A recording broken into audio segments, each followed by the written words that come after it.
We've been chatting quite a bit about master tracks on this channel, but I thought in this video it'd be interesting to take a look back at our first project, This Means Warp, and how it did commercially. So it took in about $500,000 of net revenue, and in this video we're going to look into the details behind that number and some of the lessons that we learned along the way.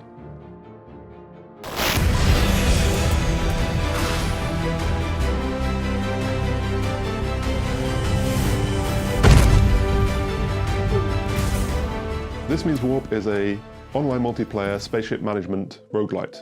So it's essentially taking the format and setting of FTL and combining it with the kind of chaotic real-time action of games like Overcooked. The game came out in 2022, published by Jagex, who are known for the RuneScape franchise, and was built over a 5-year period by a two-man team. Myself doing all of the coding, and my friend Matt, who did all of the art and animation for the project. I was like, yeah, I can give you a hand with that. I was like, I don't have time to work on video games though. Like, I got other things going on in life. That didn't work out for me very well because, well, here we are. So let's dive into the numbers. At the top, we have the net revenue of about $500,000. So this is actually quite different to other indie game breakdowns because for us, this is not based on sales. And actually largely came from the minimum guarantee in the publishing contract, combined with the incentives and government grants available here in Ireland. Breaking down the numbers, we had the $500,000 figure at the top, but a series of costs that were associated with production of the game. So we did all of the programming as well as art and animation for the game, but got some help in with 2D illustrations, for example, some of the characters that you can see behind me, and also things like music, the licensing for software, a few plugins that we got from the Unity Asset Store, marketing the game. For example, we traveled to PAX in Seattle and EGX in London. And then there's also quite a lot of behind the scenes stuff for running a business in general that adds up. So there's also lawyer fees for negotiating contracts, company formation, accountants, all that kind of stuff. As a whole, we spent around $50,000 in making the game, excluding the time that we spent on it.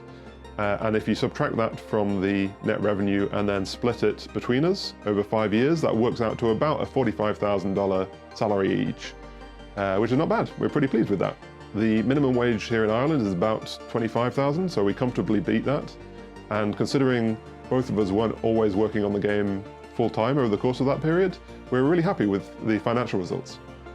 Before you go off making indie games to try and make your millions, it's also worth mentioning that that income isn't guaranteed. So for the first 3 years, we didn't take any income at all from the game, and it was only once we had the publishing deal signed that we knew how much money we would make from the game and therefore could start paying ourselves a salary. And if you raise my rent, I'll lower your salary. You lower my salary and I'll raise my voice. We also didn't take all of that money and ended up reinvesting a lot of it in the studio, so I'll get onto that in a bit as well.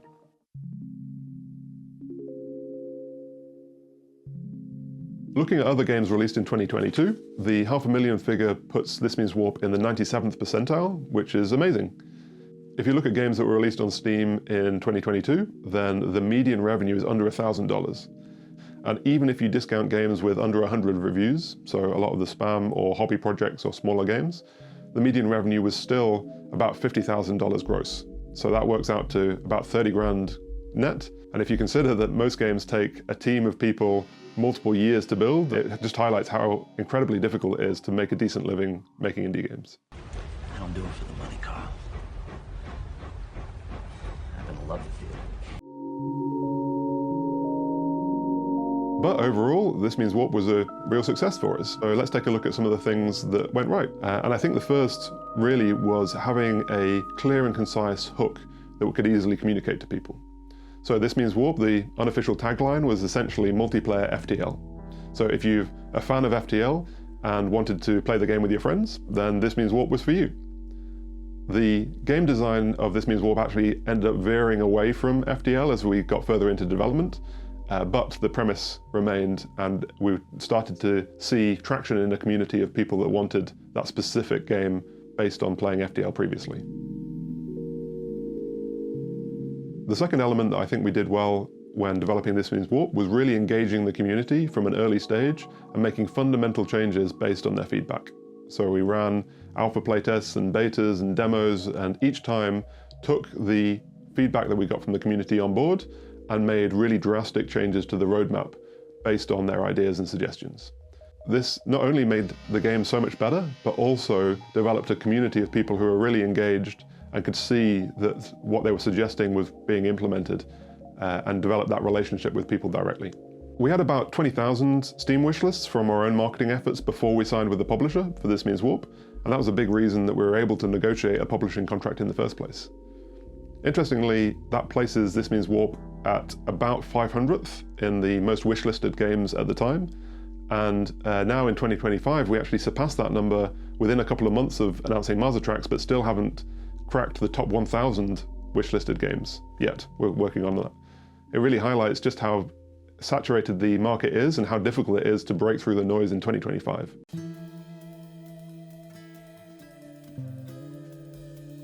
This Means Warp was our first commercial project, so there was also a lot of lessons that we learned along the way.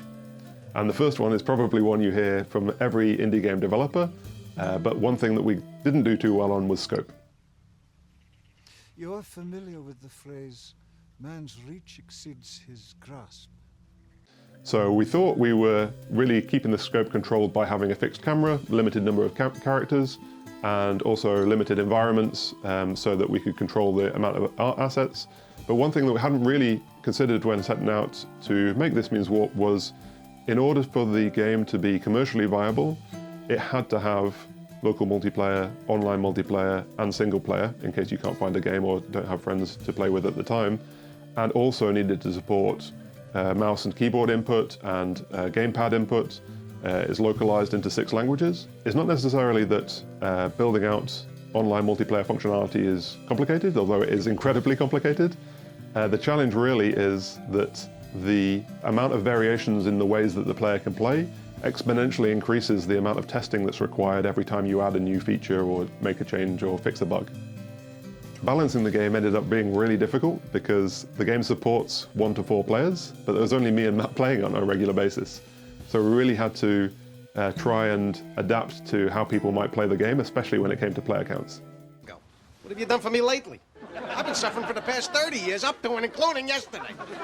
That issue with scope also really bled into the second big challenge around This Means Warp, which was pushing content updates after the game had released. The game came out in 2022, and we pushed about a year and a bit of regular content updates, but then had to lock the build as the publisher was working on the console ports.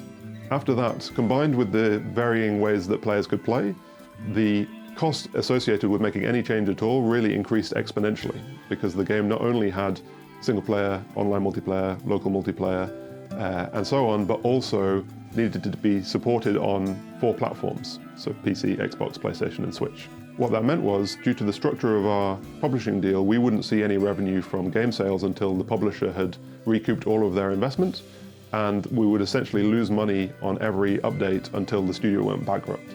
This is actually a really common issue with indie publishing contracts, so if you're interested, there's an article linked in the description where you can read about it more. It also didn't help that this was my first commercial project as a programmer after learning to code, so there's a lot of kind of spaghetti code and technical debt in there that makes fixing bugs a little bit like whack-a-mole. There's bugs. Bugs. You okay?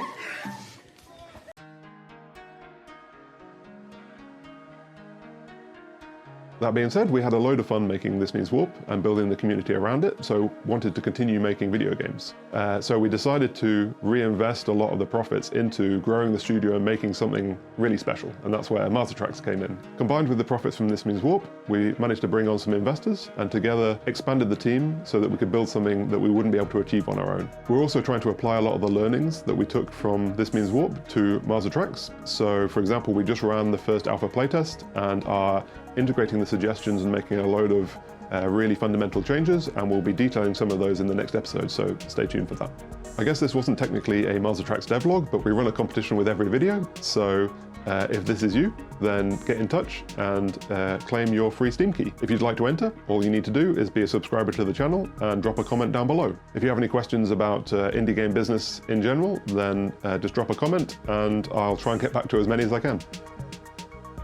Don't forget to give Mars Attacks a wishlist on Steam, and if you're interested about how we got the license for the Mars Attacks IP, then check out this video.